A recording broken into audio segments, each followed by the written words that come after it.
Hello everybody, I'm Ajit K. Mishra, your course instructor for literature and coping skills. I'm here again with the last lecture of this module, mimetic desire and eating disorders. So in the last 3 lectures of this module, I talked about a variety of issues related to body image disorders, body dissatisfaction, negative body image, and eating disorders. In this lecture, I'm going to talk about some more crucial aspects related to this particular menace that we call eating disorders. So let's start. As you know, in this lecture, I'm going to walk you through Marty McConnell's slam poetry or slam poem, Instructions for a Body, which is one of the most popular poems in the social media, and it has been liked by millions of people worldwide because it talks about a very different kind of body image which we generally tend to ignore. So what exactly does it talk about, and what are the other aspects related to this particular issue are some of the things that I'm going to talk about today. So let's take a quick look at each of these things. It all begins with the idea of the perfect body obsession. Until now, you must have realized that it's all about an obsession. Why do some people behave in an unnatural, unexplainable manner when it comes to their bodies? It's all about how we perceive our body, how we feel about our body, how we understand our body, and then how we behave in order to make this body appreciable, recognizable. So these are the things that in fact lead us gradually towards various problems, one after the other. So to name those problems, it can be negative body image, body dissatisfaction, body image distortion, body dysmorphic disorder, and a lot of things. The list is long because something or the other gets added to this list on your way to the attainment of that unattainable body shape or image. So this ultimately leads to something that we call an obsession, and this is a perfect body obsession. The perfect body is not there. Even if it is there because of a variety of things that we probably do not know. It may be due to the intervention of technology, surgery, drugs, excessive exercise, and eating alterations, and a variety of other things. Most often we do not realize this, and we fall into the traps of that perfect body ideal. And when we do not do that, and when we are overwhelmed by the perfect body ideal, it leads to the perfect body obsession. There are many elements of this society that we live in which promote the idea that having the perfect body is a passport to command others' admiration and approval. And that is one big reason why most of us tend to chase the perfect body image or perfect body ideal so that we can command admiration and approval. It can be individual, it can be social, it can be cultural. So it's all about the admiration and approval that we can command. And that's the enticement. That is the catch, that's a prize, because of which we continue to do things that we are not supposed to or expected to do.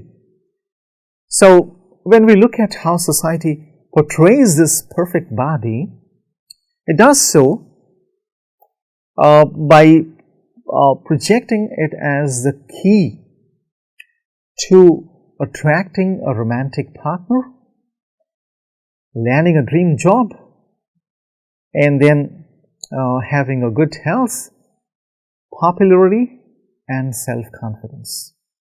So society continues to say that the perfect body is your key to a good life, and that's one big reason why we promptly surrender to this enticement. And what does this perfect body look like? For women, the ideal is either thin, waif look, which is an impossible voluptuous figure. For men, it is all about muscularity.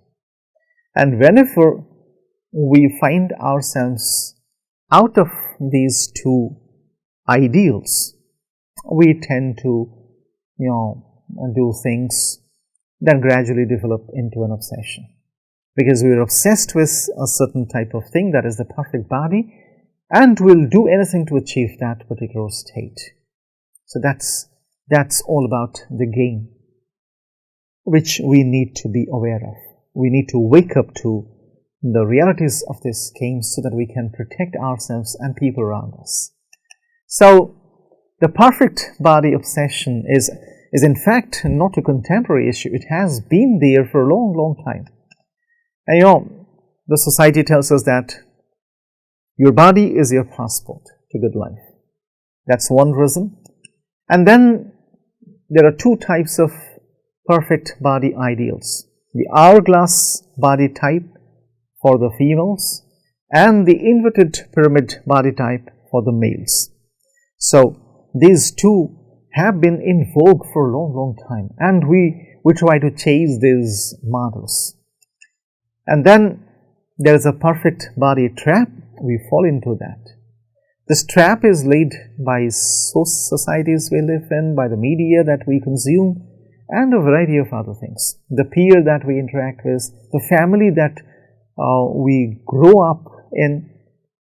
There are several things, several sources that influence or that create this trap, and we fall into that trap if we are not aware of its adverse consequences. And then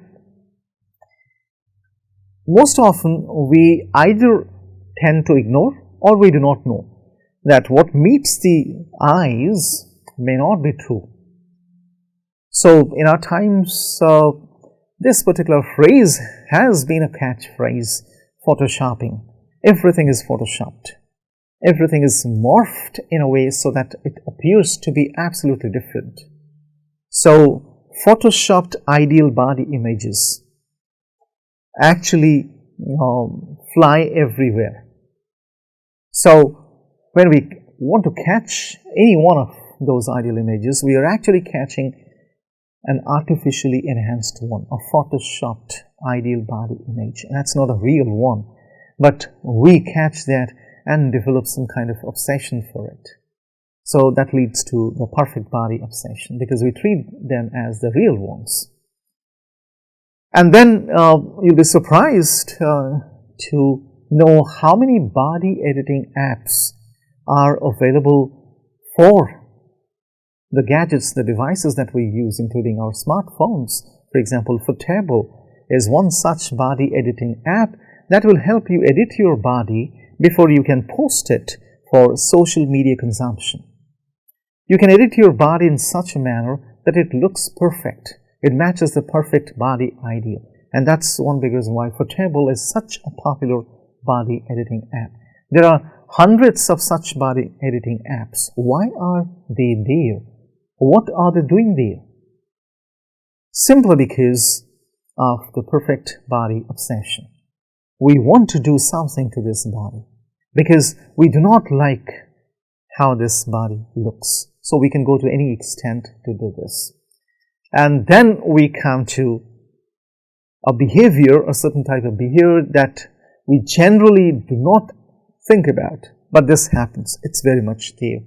That is called body policing and size oppression.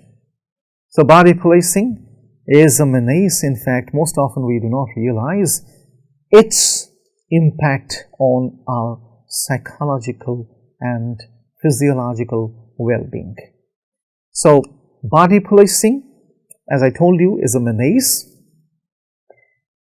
I may be likely to have acted as a body police at some time. I don't know if I have told somebody something about his or her body, then I might have acted as a body police.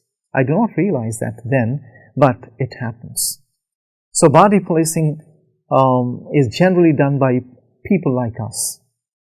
I may be a body police, you may be a body police, your friends may be a body police, your family members may be a body police. So we all act as body police. So what does the body police do? The body police reinforces the society's messages about body standards, body shape, body size. So that's exactly how we make people conform to the message, the society's message of the perfect body ideal. So body policing ultimately leads to size oppression, which occurs when a person is harassed or discriminated against simply for being or not being a certain size. So it's the body police that reinforces the size norm. When this doesn't happen, that leads to size oppression. If I think I do not have that perfect size, I will feel oppressed, or I'll be oppressed by these oppressive mechanisms, including the body police. So it's very important that we understand, we realize this particular menace. Again, when our perfect body obsessions are not fulfilled, are not met with, they'll obviously lead to serious consequences. You'll have your back against the wall. So, and several things will be written on your back, starting with low self-esteem. You'll lose your esteem. You'll think that I'm a good-for-nothing stuff. I don't deserve to live because I don't have the body that will command respect, approval, and recognition. So you'll lose your self-esteem. You'll also lose your self-worth. You'll create yourself as an invalid who doesn't fit into the social norms. And then it will also lead to the loss of interest in self and worth. When you lose your esteem, your worth, you'll not be interested in yourself at all. And when you are interested in yourself, you'll also lose interest in the work that you're doing. So then it will promptly turn into self-hatred, and self-harming behaviors will also follow. Once you develop self-hatred, you'll begin to treat your body as your enemy, and then what exactly do we do with our enemies? We harm our enemies, and you'll begin to engage in body-harming activities. So it can lead to cutting, it can lead to slapping oneself, banging your head against the wall or any hard surface, variety of things. So, and then that will also lead to the loss of self-control. You'll completely lose self-control. When that happens, you'll not know what to do next because you have lost your control. So these are the consequences of perfect body obsession, which are in fact very, very serious if we do not take care of this particular obsession right at the beginning. I mean, if we do not prevent this particular attitude from developing into an obsession, the perfect body obsession. So that brings us to the idea of the thin ideal internalization. We all internalize the thin ideal because we treat it as the only ideal for us. So this thin ideal internalization is of course an important factor that feeds eating disorders. This may sound a little paradoxical, but that in fact feeds eating disorders, especially anorexia nervosa and bulimia nervosa. So it's in fact the extent to which an individual cognitively buys into the socially defined ideals of attractiveness and engages in behaviors designed to produce an approximation of these ideals. First, you buy into those ideals, the socially designed or defined ideals, and then you go for an approximation of these ideals. That's the thin ideal. So TII, or thin ideal internalization, has also been linked to dieting. We know that. Negative affect, that's body hatred, negative evaluations of one's body, negative body image, and then eating pathology like eating disorders. So we need to be very, very careful about the thin ideal internalization. That leads to, the thin ideal internalization in fact leads to a very different kind of obsession that we call body shaping. Because we all want our bodies to be in a certain shape. If that doesn't happen, our bodies will be out of that normative shape. So that happens, through a variety of channels. The idea of body shaping. So we all need to feed the idea of body shaping so that we can feel special, we can feel important. We all know that it's very, very unrealistic and unfair to expect everyone to look like the so-called perfect women models. It's impossible and it's unrealistic and unfair. But the power of these images remain hard to resist. And it becomes extremely difficult for us to give up that pursuit.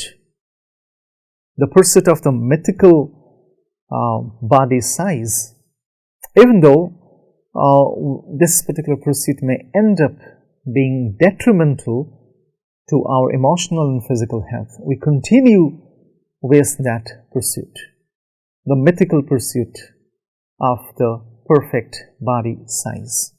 So that's a big problem.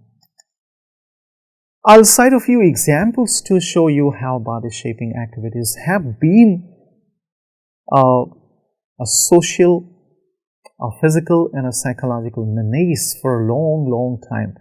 Although these body shaping activities are not prevalent in our times anymore, but then they have been prevalent. And we have certain other body shaping practices prevalent during our times. So let's take a look at this example. It's the Chinese foot binding culture. There was a time when foot binding culture was extremely popular in Chinese societies, so in which teen girls were in fact asked, encouraged, and sometimes pressurized to wear the lotus shoes. You can see the lotus shoes right on the screen. So they were so small so that they would bind the feet in a certain manner and the feet will be reframed in a certain way. This particular practice was extremely popular in Chinese societies because they preferred impossibly small feet, and it was in fact approved, it was appreciated and recognized in these Chinese societies. So it was a very, very popular practice, the foot binding or the lotus shoe wearing practice, so that the feet of these teenagers would turn out to be extremely beautiful. But then Did they actually turn out to be beautiful? What actually happened to those feet when they were bound? They were made to be fit into these lotus shoes, impossibly small-sized shoes. So this was the result. So there's an X-ray of the bound feet. As a result of wearing the lotus shoes, this happened. So it severely deformed the ankles and the feet as well. So that's the impact of body shaping. But many societies practiced that. Then there is another example, that is, this time is taken from the European corset practice or corset culture. So on your screen you can see two body images, one on left and the other on right. You can see the image on the right is the result of this corset culture. So how severely it has deformed or restructured the entire body, including the skeleton, including the rib cage and the intestines. Now look at the position of the intestines as well, the European corset. So that's again a menace. That's again a huge problem. So we need to be aware of the body shaping culture. And if you can quickly recall the kind of things that people do to their bodies in our times, today, in contemporary times, to give a certain desired shape to their bodies in an unnatural manner. So we'll quickly get to imagine these things. These are the things that people do in order to give a certain shape to their bodies, starting with injections, facelifting, then hardware cosmetology, or cosmetology in general, then trichology, and then body shaping through certain mechanical devices or gadgets. So that is the impact of body shaping. But we all want our body to be shaped, to be sculpted in a certain manner so that it commands social approval and recognition. So that's how we in fact approach our bodies, and that's exactly what we do to our bodies. So that's the impact of body shaping in our times. Body shaping is very closely associated with another concept, that is fat oppression. So fat oppression, in fact, it was popularized by Judith Stein, one of the pioneers of the fat liberation movement. She very strongly suggests that fat oppression doesn't just affect people who are fat. I mean, men and women who are fat. It really works to keep everyone in line. In line, that means you do not cross that fat line. So it's a whole system of social control that keeps thin women absolutely terrified of being fat or thinking they are fat. And a whole lot of energy goes into dealing with fat. So if you look at how our society is struggling with fat, is trying to deal with fat, you'll be able to understand this particular phenomenon. So it also keeps women who are medium-sized absolutely panic-stricken because they are right on the border. So if somebody is thin, they are also terrified, thinking they might add some more fat to their already thin body.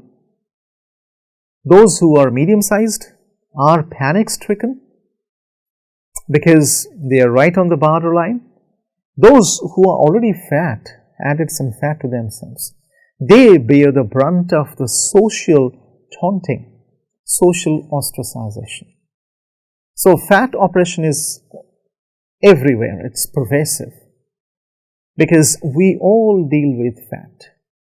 Therefore, the moment you switch on your television, you pick any magazine, you open your social media platforms, you are bombarded with these anti-fat ideas.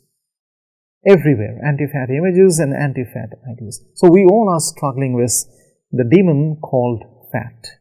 So therefore, it's a very, very important concept. So fat oppression is extremely pervasive in Western societies, but it has traveled to the Eastern societies as well. So there's something that is called obesity epidemic that the Western societies are struggling with. The Eastern societies have also started struggling with the obesity epidemic. That's why we have so many body shaping gyms, body shaping supplements in the market, body shaping images flooding our mediascapes. So the Eastern societies are not far away from this obesity epidemic as well. So now most people are generally biased against the fat people. Therefore, the fat people are generally subjected to social ridicule. And then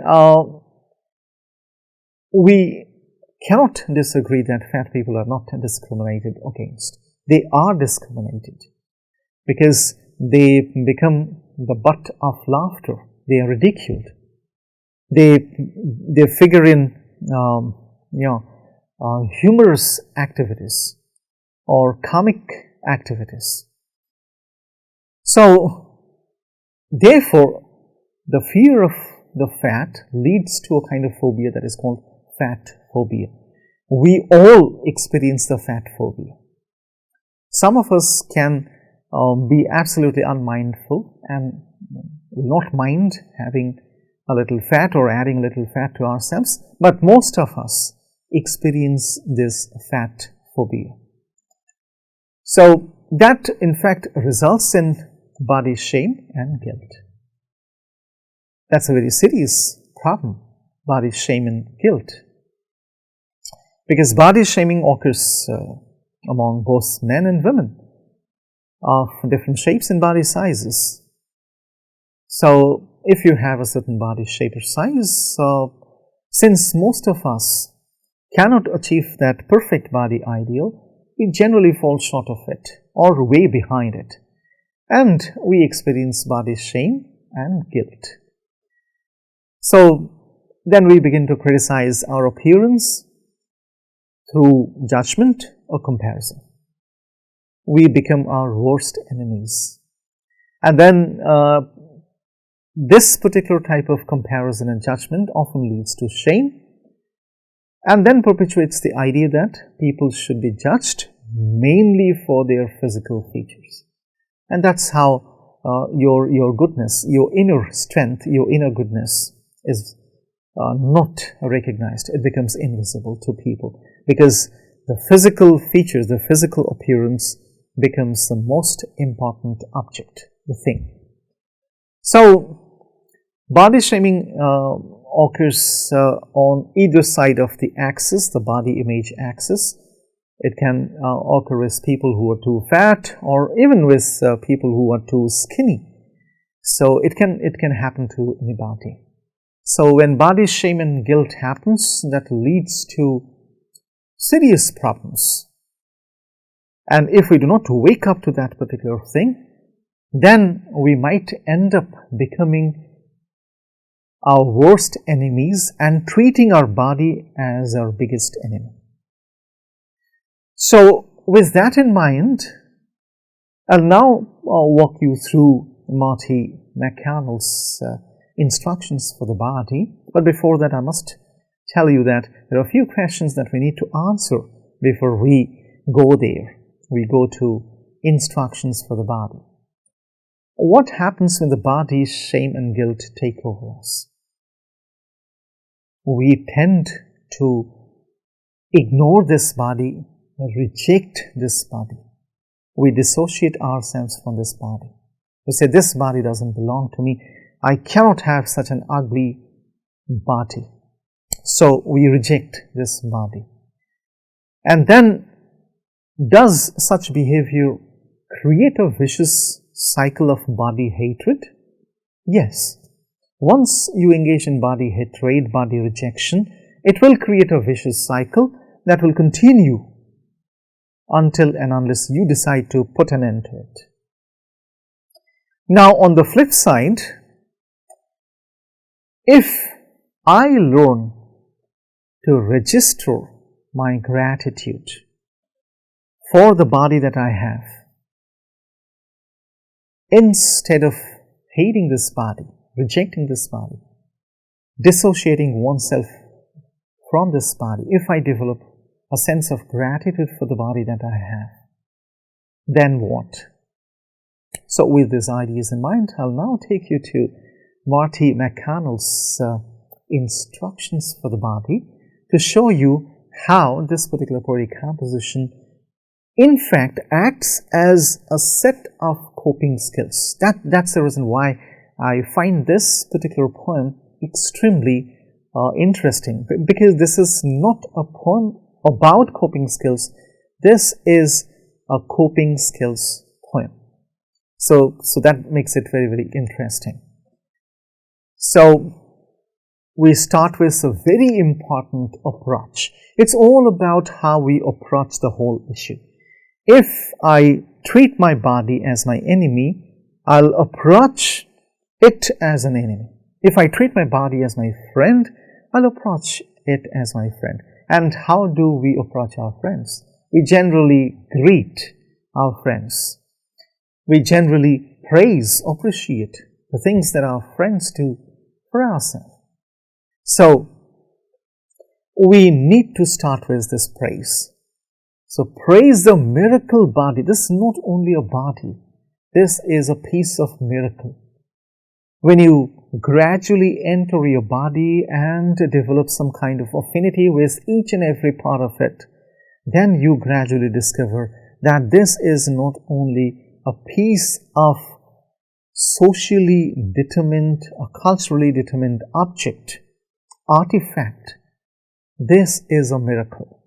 So that's exactly how Marty McConnell begins by. So praise the miracle body. There are so many things that we have. Even if we miss something, even if we have to give up something, no problems. For example, praise the scars marking a gallbladder absent. If your gallbladder has been taken away due to a surgery, no problems. You can praise the scars that show you that you had a gallbladder once. So this is a miracle body. Now the veins river your wrists, the rattle of functioning lungs, we can praise everything. The perfect stretch of the tendon. We can praise everything. There's so many things about this body that we can praise. But do we do that? We treat this body as an object, as an artifact, which can be praised only when it becomes a certain size or shape. That's a misconception which McConnell is trying to break with this poetic composition. So it's all about praising. So praising is an act of gratitude. We need to praise the things that we have instead of blaming the things that we do not have. So it's all about engaging in a very positive approach or activity. And then we pass through several lines, all of them starting with that one magical word, praise. So we can praise so many things. So when you go through these lines, you gradually discover that this body is a miracle. It's a mechanism that is miraculous. It acts in a very, very miraculous, strange manner, which we do not try to understand. All that we try to engage with is the outward appearance of this body. So this body has so many things that we can look up to and praise. So then there is a shift. We now come to a very different type of approach. From praise, it's now giving thanks or thanksgiving. So this becomes a very, very important thing here. Do we ever thank our body? Or do we only treat our body as our enemy? We need to thank, we need to develop certain thankfulness in us because we have this body. That's again a very important skill, coping skill. Praising, and that is acknowledging, appreciating, recognizing, approving. And now we come to the other side of it, that is giving thanks, being thankful to something that we have. However, imperfect it may be, but we have it and we need to be thankful for it. So she does that. And then we come to the last segment where she emphasizes that this is your warning. We need to treat it as a warning. This is your birthright. This body is your birthright. You need to be thankful. You need to praise it. That's your birthright. Your birthright doesn't tell you that you should hate your body. You should treat it as your enemy. So that do not let this universe regret you. You have a life, you have your existence, you have a body which means a lot to you. You need to be thankful. You need to praise this body and you need to be thankful for this body. Otherwise, the universe will regret that you have this body. So you do things that will not make this universe regret you. So that way we come to the very idea, the core idea of this composition. So when you look at the entire poetic composition, you'll find that it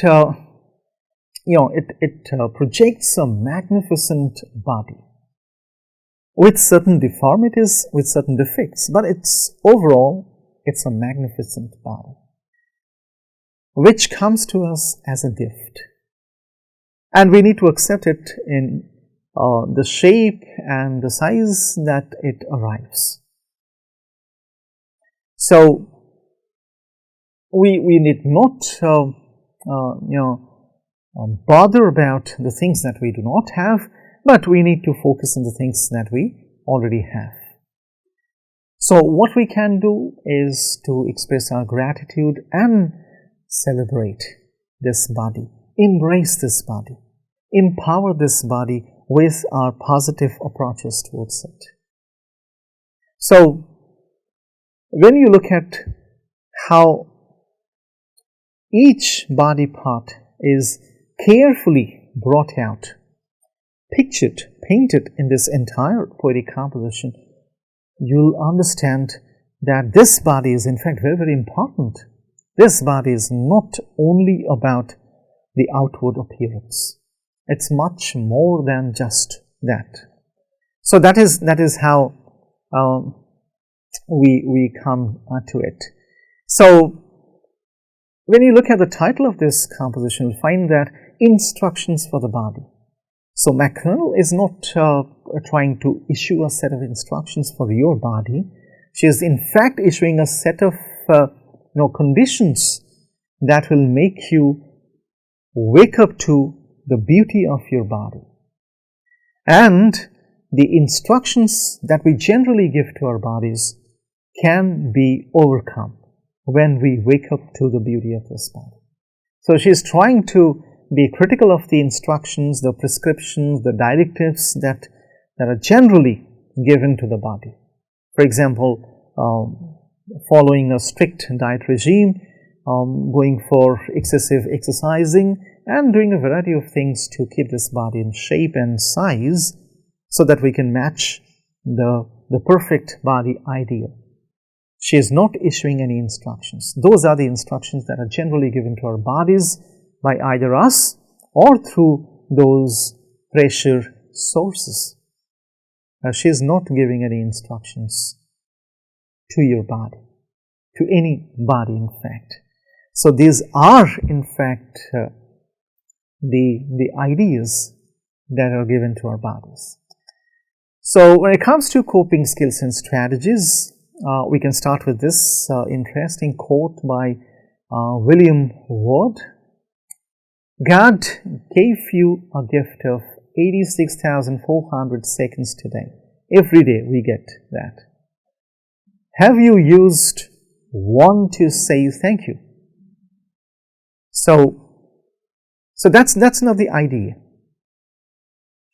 The idea is how often we express our gratitude to God for giving us this body. Everything that we have, that we own, comes to us from some source, from somebody, from people around us. How often we show our gratitude to those people. So it's a gift that we have, and we do not recognize its value. So it's all about gratitude and celebration. And through gratitude and celebration, we can in fact embrace and empower our bodies with their defects, with their deformities, with their lacks. We can always celebrate this body. So McConnell is talking about these two very important skills, gratitude and celebration. So when that happens, gratitude and celebration, we can start with the gift, the idea of the gift, that is your body, which is given to you, which comes to you from some source. Imagine when we get a gift, we feel elated, happy, and that leads to the secretion of dopamine in our brain, and that makes us feel extremely good, because that also leads to the secretion of serotonin. So every time you receive a gift, you feel extremely good, special. So also when you give a gift to others, both of you feel extremely good and special. So that's the power of gifting. So when you have a gift, when you treat something as a gift, you'll feel special, and that will release dopamine in your brain, and you'll feel extremely rewarded and happy.